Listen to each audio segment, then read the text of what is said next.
नमस्कार। आइए बात कर लेते हैं कनिष्ठा उंगली के बारे में। कनिष्ठा उंगली ज्ञान की उंगली के रूप में जानी जाती है और बुद्धि के स्तर के लिए जानी जाती है, याददाश्त के स्तर के लिए जानी जाती है और वो सब चीज़ें आपके पास ठीक है। इसके तीसरे पर कट हो जाना, इसके सेकंड पर हल्के हल्के कट हो जाना, यानी कि अब इस समय अपने व्यवहार पर नियंत्रण रखने का समय आ गया है। साथ ही साथ धन का संघर्ष वर्तमान में भी बहुत मजबूती के साथ बना हुआ है, इससे भी आपको संभाल करके रहना होगा। बात करता हूँ इसके बाद में सीधा सीधा आपकी यहाँ पर सूर्य की उंगली के बारे में। सूर्य की उंगली यश मान सम्मान के लिए जानी जाती है। यदि मैं यहाँ 33 वर्ष की अवस्था में किसी व्यक्ति के हाथ की उंगली को देखता हूँ तो यहाँ व्यावहारिक पर्व, यानी कि अगर आपका सूर्य का पर्व प्रभावित होते हैं तो ये रोगों के लिए भी जाने जाते हैं, साथ ही साथ ये पीड़ा कष्ट के लिए जाने जाते हैं और कुल मिलाकर के यश मान सम्मान में बाधा के रूप में भी इस पर इंडिकेशंस बने हुए हैं। अब बात करते हैं एक और पर्व की जिसको बोलते हैं सूर्य शनि की उंगली। ये धन के लिए और स्वास्थ्य के लिए तीनों के तीनों पर्वत पर माइनस चिन्ह यानी कि ऋणात्मक चिन्ह लगातार बने हुए हैं। धन का संघर्ष भी, साथ ही साथ स्वास्थ्य का संघर्ष भी, साथ ही साथ यहाँ पर ऐसी स्थितियों में व्यक्ति पर कर्ज हो जाए तो ये भी कोई बड़ी बात नहीं है। हो सकता है कर्ज का सामना भी आप कर रहे हो, तो कुल मिलाकर बहुत खराब स्थिति को दर्शाने वाली ये स्थिति। अब बात करते हैं बृहस्पति की उंगली की। इसको जो बोलते हैं संतान सुख के लिए, साथ ही साथ जानी जाती है ये रेखाएं यहाँ पर, यहाँ भी ऋणात्मक रूप से हैं। तो यहाँ कुल मिलाकर सेकंड पर भी ऋणात्मक, यानी पत्नी के साथ भी संबंध खराब, साथ ही साथ संतान को वो सहयोग नहीं दे पाते जैसा आप चाहते हैं। चलिए अब बात करते हैं बुध पर्वत के बारे में। यहाँ बुध पर्वत पर कोई ऐसी बढ़िया रेखा नहीं मिली जिसके कारण मैं आपके पास धन की अच्छी आवक बता सकूँ। कुल मिलाकर के यहाँ वही बात बुध पर्वत से देखी जाती है, संतान को अच्छा सुख देने के लिए नहीं दिखाई देती, साथ ही साथ कई बार संतान सुख में मिलता भी नहीं है और यहाँ कुल मिलाकर के धन के कोई भी आगमन अच्छे स्तर के नहीं नज़र आ रहे हैं। अब बात करता हूँ यहाँ पर आपके माइनस मार्किंग, एक दूसरे को काटने वाले क्रॉस जैसे चिन्हों पर अगर मैं देखूँ तो ये सूर्य का चिन्ह, कोई यश नहीं, कोई सम्मान नहीं, कोई प्रगति नहीं। जहाँ जिस सेक्टर में नौकरी करें वहाँ तनख्वाह अच्छी नहीं और भाग दौड़ कितनी, बहुत ज़्यादा। तो ये सूर्य का पर्वत भी खराब निकला उंगली की तरह से। अब बात करता हूँ यहाँ पर मैं धन के पर्व की। धन का पर्व ये एक रेखा खड़ी है, यानी कुल मिलाकर के हो सकता है किसी न किसी साधन से आपके पास निरंतर रूप से धन बने रहते हैं, लेकिन उच्च स्तरता के लिए मुझे जाना होगा नीचे, तो वर्तमान में कहीं ना कहीं संघर्ष करके आप धन कमा लेते हैं। अब बात करते हैं बृहस्पति के पर्व के बारे में। ये पर्व जाना जाता है अच्छे संसाधन के लिए, लग्जरियस जीवन के लिए और साथ ही साथ जाना जाता है यहाँ कुल मिलाकर के पत्नी से सहयोग के लिए। वो सब ऋणात्मक चिन्ह यहाँ मौजूद हैं, न पत्नी का सहयोग है, न अच्छा स्वास्थ्य का संकेत है, पेट खराब है, कुल मिलाकर बुद्धि से धन कमा रहे हैं। अब बात करते हैं हृदय रेखा के बारे में। हृदय रेखा जब इस प्रकार से चले और उससे ये रेखाएं जो हैं यहाँ पर नीचे की तरफ गिरने वाली रेखाओं के रूप में कई प्रकार की रेखा, या समझिए हृदय रेखा को जाकर के कुछ टच करने वाली। मैं हृदय रेखा की बात नहीं कर रहा हूँ कि कोई हृदय के रोग है, लेकिन मन के अंदर कुल मिलाकर के अशांति को दर्शाने वाली यहाँ पर ये छोटे छोटे जो कट जाकर के ऊपर की तरफ काट रहे हैं, इनको बोलते हैं कि ये जाकर के मानसिक अस्थिरता को दर्शाने वाली स्थिति को दर्शाते हैं। तो चलिए आपके जीवन के अंदर अस्थिरता और भाग्य रेखाओं को भी काटने वाली, पत्नी के साथ संबंध खराब स्थिति और कर्ज के लिए जाने वाली रेखाओं को इनको बोलते हैं। अब बात करता हूँ यहाँ पर मैं सीधा आपकी यहाँ मंगल पर्वत की। मंगल पर्वत और यहाँ भी अगर देखें तो एक दूसरे को काट कर क्रॉस जैसे चिन्ह है।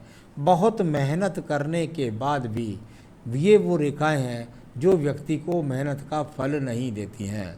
भागदौड़ करता करता व्यक्ति थक जाता है परंतु धन के लिए तरसता रहता है। ऐसे चिन्ह यहाँ पर अभी वर्तमान में विराजमान हैं। बुद्धि रेखा को देखता हूँ, एक रेखा जाकर के देखती है बुद्ध पर्वत की तरफ, यानी कुल मिलाकर के बहुत सपने हैं कि मैं जाके धन कमाऊं, ऐसा रात दिन दिमाग के अंदर लगा रहता है। यहाँ पर जो कुल मिलाकर ये आपके बहुत अंदर रहता है, लेकिन जब पर्वत ही अनुकूल नहीं होता तो फल भी नहीं मिलता।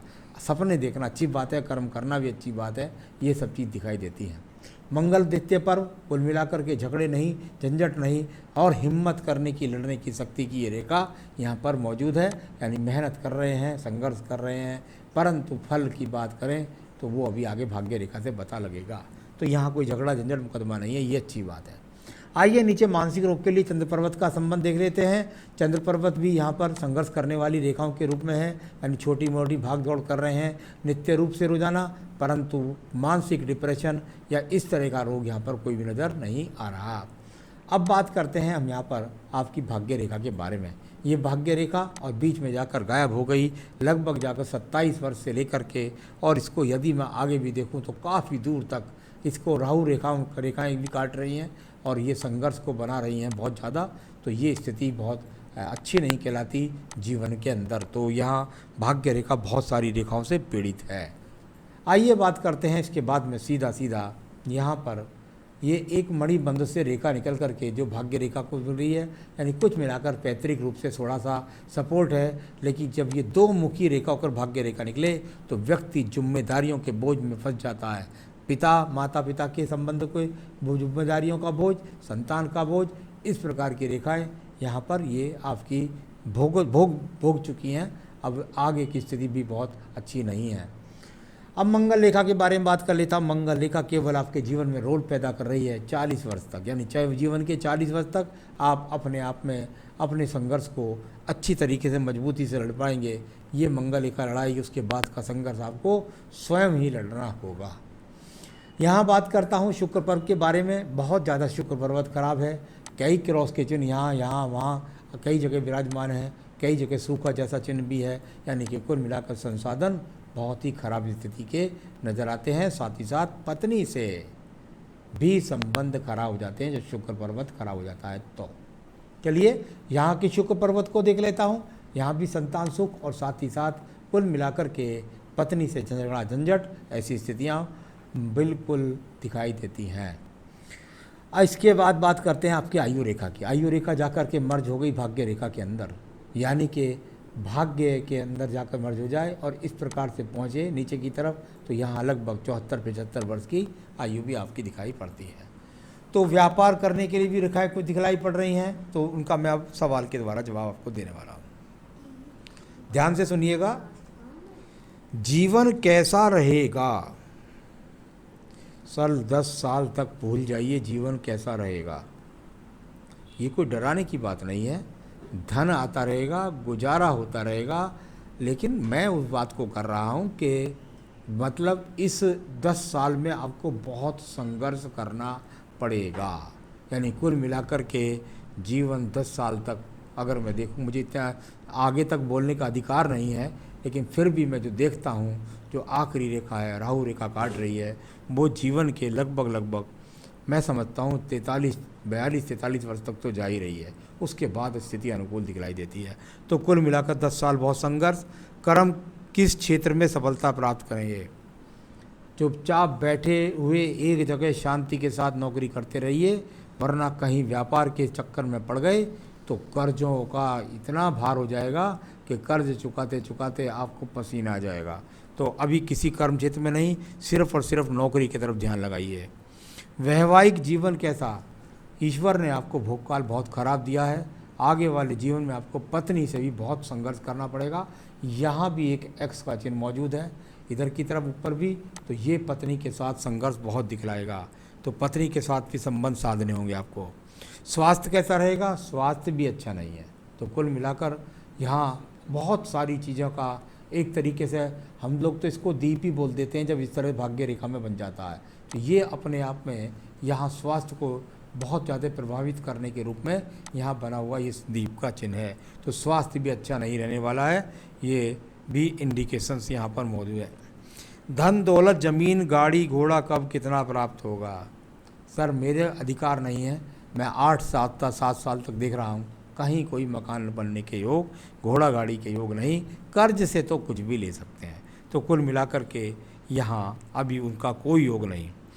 नौकरी या व्यापार में सफलता मैं पहले भी बता चुका हूँ। व्यापार में प्रयास न करें वरना और कर्जे में दब जाएंगे। तो कुल मिलाकर व्यापार कर लीजिए, नौकरी कर लीजिए, कुछ भी कर लीजिए, आपके यहाँ पर अभी कहीं भी ऐसी रेखा दिखाई नहीं देती कि जो आपको जीवन में आपको बहुत अच्छा धन दे। एक बात भगवान कृष्ण ने कहा है कि कर्म से हर व्यक्ति खाता है। आप भी निश्चित रूप से कर्म करते रहिए, आपका जीवन संचालन बढ़िया चलता रहेगा। मैं कुछ उपाय बताता हूँ, इनको करने के बाद ये जो मैं सब कुछ बोलता हूँ ये सब बिल्कुल झूठा हो जाएगा और आपके जीवन में बहुत बढ़िया तरक्की हो जाएगी, लेकिन करना होगा आपको। नंबर 1, याद ध्यान से सुनते रहिए। बुधवार के दिन आपको जो है गणेश जी के मंदिर में जाना है और वहाँ भगवान को आप बूंदी के 4 लड्डुओं का भोग लगाएं, साथ ही साथ दूब घास उनको समर्पित करें और वहीं पर खड़ा होकर के आपको संकट नाशन गणेश स्तोत्र पढ़ना होगा। संकट नाशन गणेश स्तोत्र का लिंक भी मैं आपको दे दूंगा, वो पढ़ना होगा। एक दूसरा, अपनी पूजा में आपको नित्य सुबह और शाम संकट नाशन गणेश स्तोत्र, रुद्राष्टकम, बजरंग बाण ये आपको करना होगा। यानी कि संकट नाशन रुद्राष्टकम और बजरंग बाण, संकट नाशन गणेश स्तोत्र, रुद्राष्टकम, बजरंग बाण, ये तीनों पूजा आपको सुबह और शाम करनी होगी। एक और चौथा काम वो होगा, अपने घर के अंदर ही जाकर रख लीजिए पिंडी, क्योंकि बुधवार को तो आप भगवान शंकर का अभिषेक कर देंगे जाकर शिव मंदिर में, क्योंकि गणेश जी की आराधना करने जाएंगे। लेकिन बाकी के लिए आप अपने घर के अंदर ही आकर के कटोरी में विराजमान कर लीजिए भगवान शंकर का शिवलिंग, और वहाँ जाकर के आप जो है बैठ कर के वहाँ बैठ के भगवान शंकर को मतलब घर में ही रोज़ाना उनका रुद्र अभिषेक कीजिए। रुद्र अभिषेक कई प्रकार से किया जा सकता है, लेकिन यहाँ बहुत साधारण सा तरीका है कि भगवान को रोज़ाना स्नान कराएं और साथ ही साथ उन्हें चंदन का लेप लगाएं और कोई भगवान शिव की कोई भी आराधना बोलें, कुछ ना बोलें तो कम से कम ओम नमः शिवाय बोलते रहिए और उनको स्नान कराते रहिए। आप उनको दूध से भी करा सकते हैं, गंगा जल से भी करा सकते हैं और साधारण जल से भी करा सकते हैं। जिस प्रकार से भी आपकी इच्छा हो, कभी कभी मौसम में गन्ने का रस आया था उससे भी करा सकते हैं। तो घर में आपको इस तरीके से भगवान को भी सरसों का तेल भी उसके बाद साफ़ कर लीजिए, शिवलिंग को गंगा जल से धुला दीजिए। तो ये इस तरीके से करते रहना है आपको रुद्राभिषेक अपने आप। अगर साल में एक बार हो सके तो मंदिर में भी आप रुद्राभिषेक करा सकते हैं। इतना करिए और अपने जीवन के अंदर एक बेहतरीन सा नग यदि आप पहनना चाहते हैं तो आपका नग बनता है पुखराज। ये आपके लिए समृद्धि के लिए सही रहेगा और पत्नी का सुख आपको दिलाएगा। तो इसको चाहें तो आप मुझसे मंगा सकते हैं, चाहे बाज़ार से खरीद सकते हैं। भाई इतना करिए, जीवन में सुखी रहिए, यही मेरी शुभकामनाएं। नमस्कार।